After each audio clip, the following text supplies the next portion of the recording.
Syederalun tim tangkap buronan atau tabur Kejati Aceh bersama tim tabur Kejari Nagan Raya menangkap seorang terpidana yang masuk daftar pencarian orang atau DPO, Edi Saputra bin Zainuddin.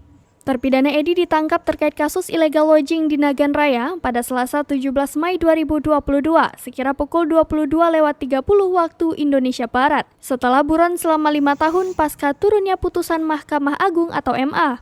Terpidana Edi Saputra divonis dengan hukuman penjara selama 1 tahun dan denda 500 juta subsidiar 1 bulan penjara. Setelah ditangkap, tim eksekusi Edi Saputra yang kemudian dibawa ke lapas kelas 2B Melabuh untuk menjalani hukuman sesuai putusan pengadilan. Kejari Nagan Raya, Muib, melalui Kasipidum Raden Bayu Ferdian mengatakan, terpidana selama ini kabur dan penangkapan turut dibantu Polres Nagan Raya. Dari Nagan Raya, Rizwan, Serambi On TV.